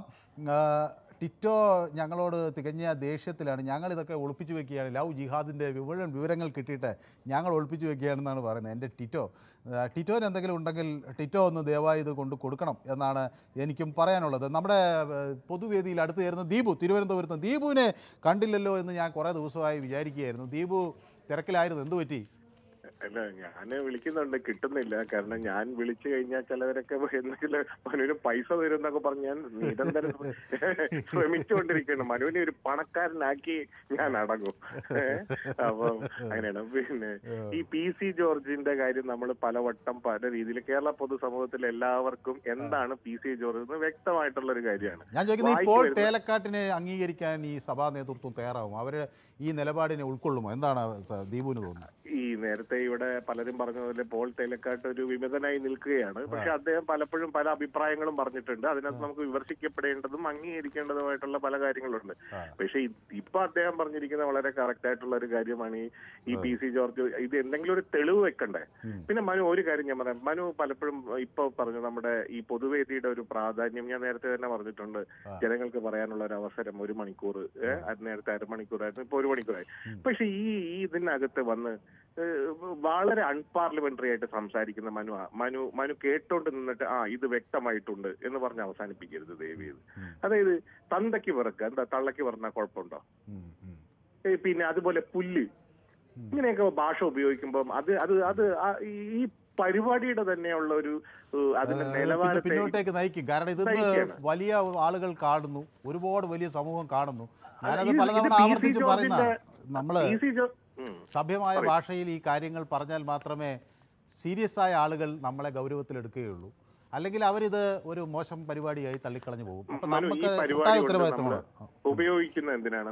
നമ്മളൊരു വിഷയത്തെ നമ്മുടേതായിട്ടുള്ള അറിവുകൾ വെച്ചിട്ട് അല്ലെങ്കിൽ ഈ വാർത്തകൾ കേട്ടിട്ട് നമ്മൾ മനസ്സിലാക്കുന്നു. ഇവിടെ പലരും വന്ന് പല അഭിപ്രായം പറയുമ്പോൾ നമുക്ക് തിരുത്താനുള്ള ഒരു അവസരം കൂടിയാണ് കിട്ടുന്നത്. ഒരു വാർത്തയുടെ കൃത്യമായ സത്യസന്ധതയിലേക്ക് എത്തുന്ന ഒരു പരിപാടി കൂടിയാണ് പൊതുവേദി എന്ന് പറയുന്നത്, അല്ലെ? നമ്മള് ഈ ആശാ വർക്കർമാരുടെ കാര്യം തന്നെ നമുക്കറിയാമല്ലോ. അപ്പൊ ഇത്രയും കാര്യങ്ങൾ ഇവിടെ നടക്കുമ്പോൾ മനു എന്നെ പിന്നെ നിങ്ങളുടെ തന്നെ റിപ്പോർട്ടറെ വിളിക്കാനുള്ള ഒരു അവസരം ഉണ്ടായിരുന്നത് അതിന്റെ സത്യാവസ്ഥ എന്താണെന്ന് അറിയാം. അതിന്റെ ഒരു ശ്രമം കൂടിയാണ് പൊതുവേദി എന്ന് പറയുന്നത്. ജനങ്ങൾ പറയുക, നിങ്ങൾ അതിനെ അംഗീകരിക്കുക, അതിനനുസരിച്ച് കാര്യങ്ങൾ എടുക്കുക. പക്ഷെ അവിടെ വന്നിട്ട് ഇതുപോലെ അറ്റ്ലീസ്റ്റ് ഇങ്ങനെ സംസാരിക്കുന്നവര് ഒന്നില്ലെങ്കിൽ മാന്യമായിട്ട് സംസാരിക്കുക, അല്ലെങ്കിൽ പി സി ജോർജിനെയാണ് ഇവരെല്ലാം അംഗീകരിക്കുന്നത്. അതുകൊണ്ടാണ് ഇവർക്ക് ഇങ്ങനെ ഈ വൃത്തികേടായിട്ട് സംസാരിക്കാൻ കഴിയുന്നത്. ഭാഷ എന്ന് പറയുന്നത് നമുക്ക് നന്നായിട്ട് യൂസ് ചെയ്യാൻ കഴിയുന്നതായിരിക്കണം. അൺപാർലമെന്ററി ആവരുത്. ഈ പൊളിറ്റിക്കലി ഇൻകറക്റ്റ് ആയിട്ട് ഇപ്പൊ പല കാര്യങ്ങൾ വരുന്നുണ്ട്. അതൊക്കെ മനസ്സിലാക്കാതെ വന്നിരുന്ന് വായിക്ക് തോന്നിയത് കോതയ്ക്ക് വാട്ടെന്നുള്ളത് പി സി ജോർജന്മാരാണ് പലരും ഇതിനകത്ത് വന്ന് സംസാരിക്കുന്നത്. ഈ പോൾ തേയിലക്കാട്ടിന്റെ ഇപ്പൊ പറഞ്ഞു, പിന്നെ ഇവിടെ വന്ന് പലരും പല ലവ് ജിഹാദുകളും നടക്കുന്നുണ്ട്. ഈ നമ്മുടെ പിന്നെ മിശ്ര വിവാഹത്തെയാണ് ഇവിടെ പലരും ഈ ലവ് ജിഹാദ് എന്ന് പറഞ്ഞ് അർത്ഥമാക്കുന്നതെന്നാണ് എനിക്ക് മനസ്സിലായത്. ബനൂന് അങ്ങനെ തന്നെ ആണെങ്കിൽ അങ്ങനെ ഒരു സംശയം ഇല്ലാതില്ല. പലരും അതാണ് തെറ്റിദ്ധരിക്കുന്നത്. മറ്റൊരു മതത്തിലുള്ളയാൾ വേറൊരു മതത്തിലുള്ള ഒരാളെ കല്യാണം കഴിക്കുന്നതിനെയാണ് ലവ് ജിഹാദായി സംശയിക്കുന്നത്. ശരി, ഓക്കെ, വ്യക്തമാണ് താങ്കളുടെ അഭിപ്രായം. ഏതായാലും കുറേ കാലത്തിന് ശേഷം ദീപുവുമായി ഇന്ന് സംവദിക്കാൻ കഴിഞ്ഞു. ദീപു പറഞ്ഞ വളരെ പ്രധാനപ്പെട്ട ഒരു കാര്യമാണ്. പൊതുവേദി ഇന്ന് ഒട്ടനവധി പ്രേക്ഷകർ ശ്രദ്ധിച്ചുകൊണ്ടിരിക്കുന്ന ഒരു പരിപാടിയായി മാറുന്നതിൻ്റെ ഒരു കാരണം അത് പുലർത്തുന്ന ഒരു നിലവാരം കൂടിയാണ്. അപ്പോൾ അതിന് ഈ വിജയത്തിൻ്റെ ഉത്തരവാദിത്വം ഏറ്റെടുക്കുന്ന എല്ലാ പ്രേക്ഷകരും അത് ഉയർത്തിപ്പിടിക്കാൻ കൂടി ബാധ്യസ്ഥരാണ് എന്ന് ഓർമ്മിപ്പിക്കുകയാണ്. ഷാജി എന്നോടൊപ്പം കൊല്ലത്ത് നിന്ന് ചേരുന്നുണ്ട്. അതിനു മുമ്പ് നമ്മുടെ സ്പോർട്സ് ഗുരു രമേഷ് കുമാറിന് പറയുന്നത്, എനിക്ക് ഈ വിഷയത്തിൽ ഒരു പ്രത്യേക അഭിപ്രായമില്ല, അതുകൊണ്ട് രേഖപ്പെടുത്തുന്നില്ല എന്ന് പറയുന്നു. ശിവൻകുട്ടി CR പറയുന്നു, ഒരു മതത്തിന് സമൂഹത്തിൽ നിന്ന് അകറ്റി നിർത്തണം, ഇതാണ് ഇവരുടെ ലക്ഷ്യം എന്ന് പറയുന്നു. പി സി ജോർജ് പറഞ്ഞതാണ് ശരി എന്ന് രതീഷും പറയുന്നുണ്ട്. ഓക്കെ, നിങ്ങൾക്കും ജൂറിസ്ഡിക്ഷൻ ഉണ്ട് എന്ന് സെബാസ്റ്റ്യൻ. ഓക്കെ, ഷാജി കൊല്ലത്ത് നിന്ന് നമുക്കൊപ്പം ചേരും. നമ്മുടെ സ്ഥിരം പ്രേക്ഷകനാണ് ഷാജി. നമസ്കാരം മനു. നമസ്കാരം മിസ്റ്റർ മനു, ഞാനൊരു കാര്യം പറഞ്ഞുകൊണ്ട് തുടങ്ങാം. അതായത് പിന്നെ ഹോളിയുടെ പേരിൽ വടക്കൻ ഇന്ത്യയുടെ മറ്റ് പല സംസ്ഥാനങ്ങളിലും ആരാധനാലയങ്ങൾ മറച്ചു പിടിക്കുമ്പോൾ നമ്മൾ പിന്നെ ആറ്റുകാൽ പൊങ്കാലയ്ക്ക് എല്ലാവിധമായ സൗകര്യങ്ങളും ചെയ്തു കൊടുത്ത മറ്റു മതങ്ങളുടെ ആരാധനാലയങ്ങൾ കണ്ട ഒരു ആത്മാഭിമാനത്തോടെ കൂടി ഞാൻ അത് അന്വേഷിച്ചു കേട്ടോ, ഈ മറച്ചു പിടിച്ചതിന്. അപ്പോൾ അവിടുത്തെ ചില പോലീസ് ഉദ്യോഗസ്ഥർ അതിന് ഒരു ന്യായീകരണമായി നൽകിയിരിക്കുന്നത് ഈ കളർ അവരുടെ പള്ളിയിലേക്ക് ചെന്ന് അത് വൃത്തികേടാകാതിരിക്കാൻ വേണ്ടി മറച്ചു എന്നാണ്. സത്യം എന്താണെന്ന് എനിക്കറിയില്ല, പക്ഷെ ഞാനത് കേട്ടതുകൊണ്ട് ചോദിച്ചു പറഞ്ഞതേ ഉള്ളൂ. ഓക്കെ, പിന്നെ മനുവിനോട് എനിക്കൊരു വിയോജിപ്പും കൂടെ പ്രകടിപ്പിക്കുകയാണ്. മനു 2-3 പ്രാവശ്യം ആവർത്തിച്ച് പറഞ്ഞതുകൊണ്ടാണ് റെയിൽവേ സ്റ്റേഷനിൽ മാത്രം കാണുന്ന ചുവപ്പ് കൊടി എന്നുള്ള പ്രയോഗം പ്രയോഗിച്ചു. പക്ഷെ എനിക്ക് മനുവിനോട് സ്നേഹപൂർവ്വം ബഹുമാനപൂർവ്വം പറയാനുള്ള ഒരു കാര്യം എന്ന് പറയുന്നത്, ഈ പാർട്ടി എന്ന് പറയുന്നത് ദേശീയ തലത്തിൽ ചെറിയ പാർട്ടിയാണ്. പക്ഷേ ഈ പാർട്ടി ഉയർത്തുന്ന രാഷ്ട്രീയം വലുതാണ്. അതാണ് പിന്നെ കർഷക സമരത്തിൽ കണ്ടത്. അതാണ് ഡൽഹിയിൽ പിന്നെ തരിഗാമി ഉൾപ്പെടെയുള്ള ദേശീയ നേതാക്കളെ പിടിച്ച് പിന്നെ തുറങ്കിലടച്ചപ്പോൾ, അതായത് പിന്നെ വീട്ടു തടങ്കലിലാക്കിയപ്പോൾ അവിടെ പോയി അറസ്റ്റ് വരിച്ച് പിന്നെ സുപ്രീം കോടതി കേസ് വാദിച്ച് ഇറങ്ങിയ പാർട്ടിയുടെ നേതാവിന്റെ പേരാണ് സീതാറാം യെച്ചൂരി കേട്ടോ. അതുപോലെ തന്നെ പിന്നെ സവർണറുടെ എച്ചിൽ ഉരുളുന്ന ഒരു പ്രയോഗം ഉടുപ്പിയിലുണ്ടായിരുന്നു. അത് സമരം ചെയ്ത് ഇല്ലാതാക്കിയ പ്രസ്ഥാനമാണ് ഈ ചുവപ്പ് കൊടി. ഈ വോട്ടെണ്ണ കമ്മ്യൂണിസ്റ്റ് പാർട്ടിയുടെ പാരമ്പര്യത്തെ കുറിച്ചോ അതിന്റെ മഹനീയതയെ കുറിച്ചോ ഒന്നും ഈ കേരളത്തിൽ അറിയാത്തവരുണ്ടാകില്ല. നിൽക്കല്ല, ഒരു മിനിറ്റ് ഷാജി, അങ്ങ് ഇത്രയും പറഞ്ഞ സ്ഥിതിക്ക് ബാക്കി ഞാനും കൂടി പറയട്ടെ. അല്ല, അതാ ഇവിടെയാണ് ഞാനും നിങ്ങളും തമ്മിലുള്ള ഒരു പ്രശ്നം വരുന്നത്. നിങ്ങൾ പറയുന്നത് മുഴുവൻ കേട്ടാലും ഞാൻ പറയുന്നത് ഒരു വാക്ക് അങ്ങോട്ട് കേൾക്കാൻ കഴിയാത്തത് എന്തിന്റെ പ്രശ്നമാണ്? അതാണ് ഞാൻ ചോദിച്ചത്. ഞാൻ പറഞ്ഞത് എന്തിനുള്ള മറുപടി ആയിട്ടാണ്? ഞാൻ പറഞ്ഞത് കമ്മ്യൂണിസ്റ്റ് പാർട്ടിയെ താഴ്ത്തിക്കെട്ടാൻ വേണ്ടിയാണോ ഞാൻ പറഞ്ഞത്? അല്ല, അതാണ് അവിടെയാണ് നിങ്ങളും ഞാനും തമ്മിലുള്ള വ്യത്യാസം.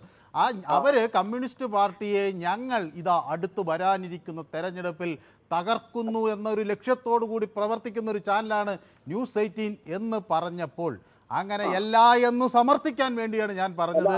കമ്മ്യൂണിസ്റ്റ് പാർട്ടി പോയിട്ട് റെയിൽവേ സ്റ്റേഷൻ പോലും ഇല്ലാത്തിടത്ത് ഞങ്ങളുണ്ട് എന്ന് ഞാൻ പറഞ്ഞത്. അല്ല, അങ്ങനെ തന്നെയാണ്. ഷാജി ഇത് ഷാജി അതാണല്ലോ ഞാൻ ഷാജി പറഞ്ഞതെല്ലാം ഞാൻ കേട്ടല്ലോ. ഞാൻ പറയുന്നതും കൂടി ഷാജിക്ക് കേൾക്കാൻ എന്താണ് ഈ അസഹിഷ്ണുത എന്ന് മനസ്സിലാകാത്തത്. അപ്പം നിങ്ങളെ തകർക്കാൻ വേണ്ടി ഉണ്ടാക്കിയ ഒരു സംവിധാനമാണ് ന്യൂസ് 18 എന്നത് വലിയ തെറ്റിദ്ധാരണയാണെന്ന് ഞാൻ അവരോട് പറയുന്നതിൻ്റെ കാരണം, ന്യൂസ് 18 ലഡാക്ക് ഉണ്ടല്ലോ, ഞങ്ങൾക്കും ന്യൂസ് 18 ലഡാക്കിനും ഒരേ ആശയമാണ്, ഒരേ നിലപാടാണ്. ന്യൂസ് 18 ഗുജറാത്തിനും ന്യൂസ് 18 നോർത്ത് ഈസ്റ്റ് അഹോനും ഒരേ നിലപാടാണ്. അഹോം എന്ന് വെച്ചാൽ ആസാമിനെ അവർ ഉപയോഗിക്കുന്ന ഉച്ചാരണമാണ് അഹോം, ഒരേ നിലപാടാണ്.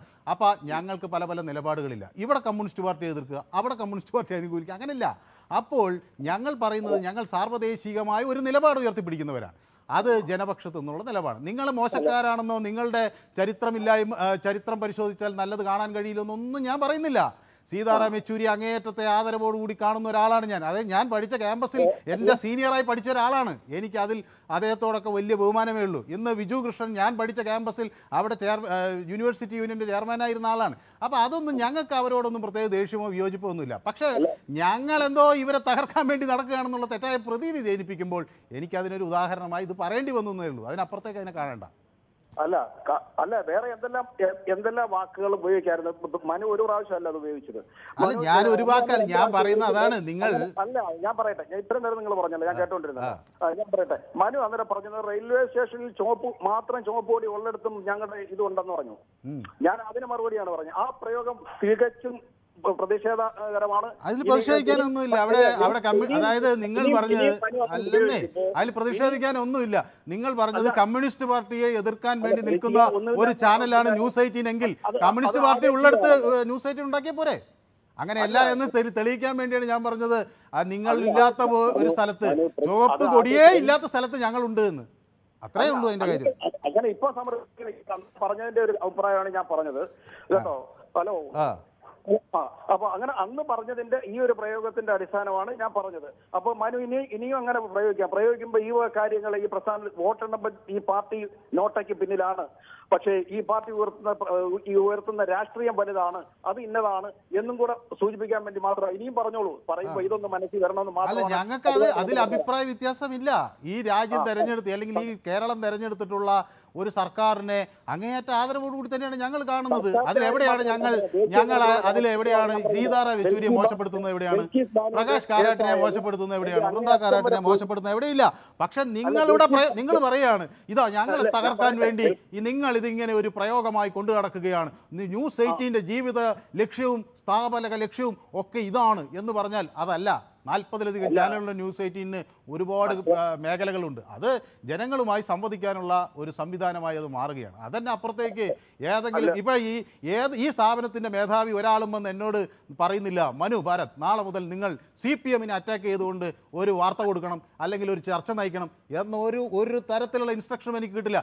അന്ന് കിട്ടുന്നെന്ന് ഇത് പറ്റില്ല എന്ന് തറപ്പിച്ച് പറയാനുള്ള ആർജവവും ധൈര്യവും ഉള്ള ഒരു മാധ്യമപ്രവർത്തകനാണ് ഞാനെന്ന് ഞാൻ സ്വയം വിശ്വസിക്കുകയാണ്. അങ്ങനെയുള്ള മാധ്യമപ്രവർത്തകർ ഈ നാട്ടിലുള്ളത് കൊണ്ടാണ് ഇന്നും എത്രയൊക്കെയോ ആളുകൾ അധിക്ഷേപിച്ചിട്ടും മാപ്രകളെന്ന് വിളിച്ച് കളിയാക്കിയിട്ടും ഇപ്പോഴും മാധ്യമങ്ങൾ പറയുന്നത് എന്ത് എന്ന് കേൾക്കാൻ ഇപ്പോഴും പ്രേക്ഷകർ കേരളത്തിലെയും രാജ്യത്തെയും നിൽക്കുന്നതിൻ്റെ ഒറ്റ കാരണം അങ്ങനെ ആർജവവും ധൈര്യവുമുള്ള ചിലരുണ്ട് എന്നതുകൊണ്ട് തന്നെയാണ്.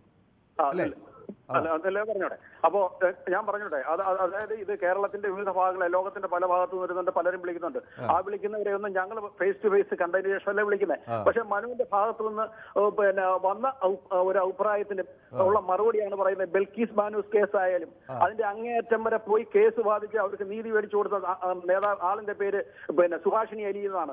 അതൊന്നും ഞങ്ങൾ ഇല്ലെന്ന് പറയുന്നില്ലെന്നേ. അവരെയൊക്കെ അങ്ങേയറ്റത്തെ ആദരവോട് കൂടി കാണുന്നു, ബഹുമാനത്തോടു കൂടി കാണുന്നു. ഇല്ല, അങ്ങനെ ആക്ഷേപിച്ചിട്ടില്ല. അങ്ങനെയല്ലല്ലോ. നിങ്ങൾ ആക്ഷേപിക്കുന്നതായി തോന്നിയാൽ അങ്ങോട്ട് ആക്ഷേപിക്കുമ്പോൾ ചിലപ്പോൾ ഇങ്ങോട്ട് ആക്ഷേപം ആയി തോന്നും. അത്രേ ഉള്ളൂ. നിങ്ങൾ അങ്ങോട്ട് ആക്ഷേപിക്കാതിരുന്നാൽ മതി, അപ്പൊ പ്രശ്നം തീർന്നു. അല്ല, നിങ്ങളെയല്ല, ഞാൻ നിങ്ങളോട് പറഞ്ഞിട്ടുണ്ടോ ചെങ്കോടിയുടെ കാര്യം? ഞാൻ പറയുന്നത് നിങ്ങളിത് എന്നോട് അല്ല, ഞാനിത് ഷാജി ഒറ്റ കാര്യമേ ഉള്ളൂ, എന്നോട് പറയുകയാണ് CPM-നെ തകർക്കാൻ വേണ്ടി രൂപീകരിച്ച ഒരു സംവിധാനമാണെന്ന് പറഞ്ഞാൽ അത് ശരിയല്ല എന്നത് എനിക്ക് അങ്ങേയറ്റത്തെ ഉറച്ച ബോധ്യമുള്ളത് കൊണ്ടാണ് ഞാനത് പറയുന്നത്. അല്ലെങ്കിൽ ഞാനത് ഇത്ര ധൈര്യത്തോടെ പറയുമോ? വേറെ പലരും അഭിപ്രായം പറയേണ്ടി വരുമെന്നേ ഉള്ളൂ. വ്യക്തിപരമായിട്ട് പറഞ്ഞു കഴിഞ്ഞാൽ മര്യാദയ്ക്ക് സംസാരിക്കണമെന്ന് നിങ്ങൾക്ക് പറയാൻ കഴിയുമല്ലോ. അല്ല, അതിൻ്റെ അത് പലതവണ ആവർത്തിച്ച് പല ആവർത്തി പറഞ്ഞ് കേൾക്കാത്തവരോടാണ് ഇത് പറയുന്നത്. ഇത് പല ആവർത്തി താണ്ട് ഇപ്പോഴും തന്നെ ശ്രീമാൻ ദീപു ഒരു ചൂണ്ടിക്കാണിച്ചു. അദ്ദേഹത്തിന്റെ സ്ഥിരം പറയുന്ന വാക്കുകളൊക്കെ എന്ന് പറഞ്ഞാല് അത്തരത്തിലുള്ളതാണ്. അല്ല ദീപു ചൂണ്ടിക്കാണിച്ചതിന് ഞാൻ അങ്ങേയറ്റത്തെ ആദരവോടുകൂടി ഉൾക്കൊണ്ടില്ലേ? അൺപാർലമെന്ററി അങ്ങ് ദീപു പറഞ്ഞത് ശരിയാണെന്ന് ഞാൻ പറഞ്ഞില്ലേ? അതത്രേ ഉള്ളൂ. അത് അല്ലാതെ ഞാൻ അതിനെ എതിർക്കാൻ പോയില്ലല്ലോ. ശരിയെ നമുക്ക് ശരിയെന്ന തരത്തിൽ എതിർക്കാന്ന് തെറ്റിനെ തെറ്റ്. എനിക്ക് പറയാനുള്ള ഇതേ ഉള്ളൂ. എനിക്ക് അഭ്യർത്ഥനയല്ല, പിന്നെ അപേക്ഷയല്ല, ഒരു ആഗ്രഹം മാത്രമാണ്. ഇനിയും മനു ഇത് കണക്ക് പ്രയോഗിക്കാം. പക്ഷെ പ്രയോഗിക്കുമ്പോൾ ഈ വക രാഷ്ട്രീയവും കൂടെ മനസ്സിൽ ഒന്ന് ഓർക്കുക എന്ന് മാത്രം. ആ രാഷ്ട്രീയമൊക്കെ നന്നായി അതിന്റെ ഒരു ചരിത്ര വിദ്യാർത്ഥി എന്ന നിലയിൽ നല്ല രീതിയിൽ പഠിച്ചിട്ടുണ്ട് ഞാൻ.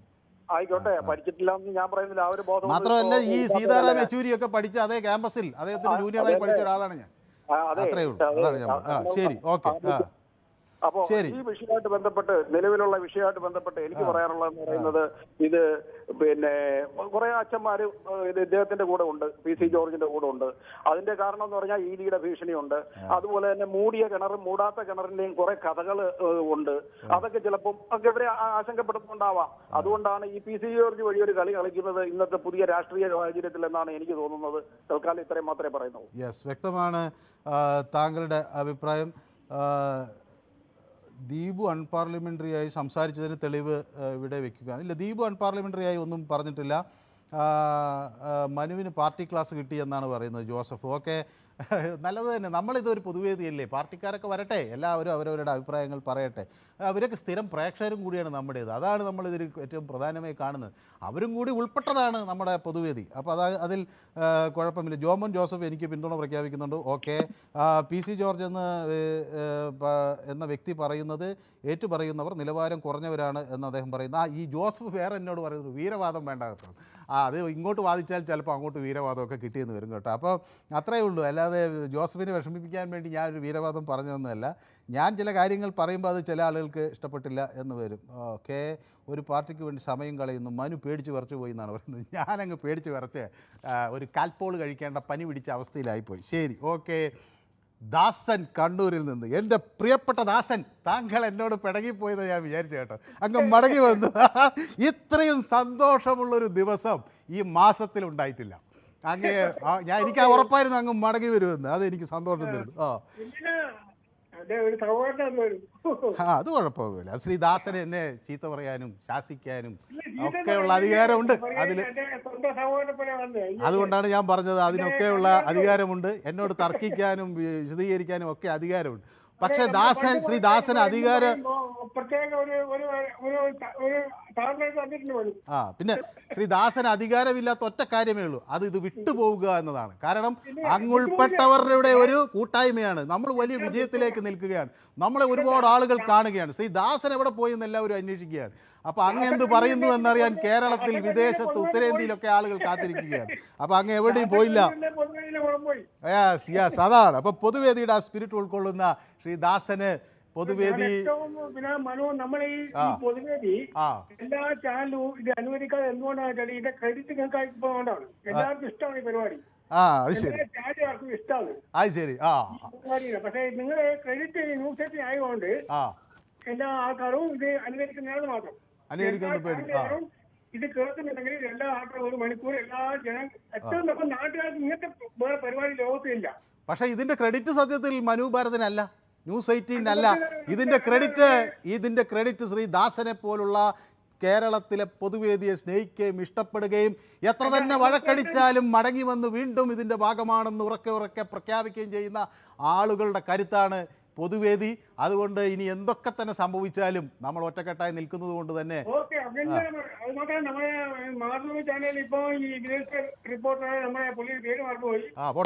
അതൊക്കെ ഞാൻ പറയുന്നത് വെച്ചാൽ ഈ PC ജോർജ് ഈ ലവ് ജിഹാദിനെ പറ്റി പറയണെങ്കിൽ ഇയാളെ മോൻ കല്യാണം കഴിച്ച ഈ വലിയ ഏറ്റവും വലിയ കോടീശ്വരനായ ജഗദീഷ് ശ്രീകുമാറിന്റെ മോളെ കല്യാണം കഴിച്ച് ആ കുട്ടിയുടെ മതവും മാറ്റി എന്നിട്ട് കല്യാണം കഴിച്ചിട്ടാണ് ഈ ഇവര് 2 അച്ഛൻ മോനും കൂടെ പറയുന്നത് ലവ്. അയ്യോ കുട്ടി പിന്നെ പറഞ്ഞ ഈ നമ്മ ശങ്കരാടി പറഞ്ഞ പോലെ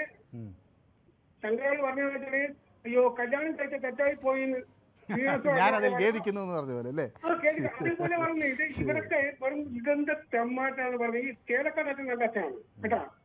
ശരി, ഓക്കെ. ഏതായാലും ശ്രീ ദാസനോട് ഒരുപാട് നേരം ഇന്ന് സംസാരിക്കണമെന്ന് എനിക്കുണ്ട്, പക്ഷേ നമ്മുടെ ലാസ്റ്റ് മിനിറ്റായി പോയി. ഏതായാലും അങ്ങ് പൊതുവേദിക്കൊപ്പമുണ്ട് എന്ന് ഉറക്കെ പ്രഖ്യാപിച്ചതിൽ അങ്ങേയറ്റത്ത് സന്തോഷം. പൊതുവേദി ഒരു വലിയ വിജയത്തിലേക്ക് പോകുമ്പോൾ ശ്രീ ദാസന് ഞങ്ങളോടൊപ്പം ഇല്ലാതെ അദ്ദേഹം പിണങ്ങിപ്പോയോ എന്ന് ഞാൻ വല്ലാതെ ഭയന്നിരിക്കുകയായിരുന്നു. ഏതായാലും അദ്ദേഹം അന്ന് പിണങ്ങിയെങ്കിലും ഇന്ന് അദ്ദേഹം വന്നിരിക്കുന്നു. അതാണ് വിഷയം. പൊതുവേദിയിൽ ഈ വിഷയം ഞങ്ങൾ യൂട്യൂബിലും പ്രേക്ഷകർക്ക് മുന്നിൽ ചർച്ചയ്ക്ക് വെച്ചിരുന്നു. ഞങ്ങൾ ചോദിച്ച ചോദ്യം ഫാദർ പോൾ തേലക്കാട്ടിൻ്റെ നിലപാടിനെ സഭാ നേതൃത്വം അംഗീകരിക്കുമോ എന്നായിരുന്നു. 39% ആളുകൾ പറയുന്നു നേതൃത്വം അംഗീകരിക്കുമെന്ന്. പക്ഷേ 61% ആളുകൾ അദ്ദേഹത്തെ അംഗീകരിക്കില്ല എന്ന നിലപാടാണ് വ്യക്തമാക്കുന്നത്. ഏതായാലും വളരെ വളരെ ആശയവിനിമയം ധാരാളം നടന്ന ഒരു പൊതുവേദി അങ്ങനെ ഇന്നത്തേക്ക് സമാപിക്കുകയാണ്. നാളെ നമുക്ക് വീണ്ടും കാണണം. Good bye.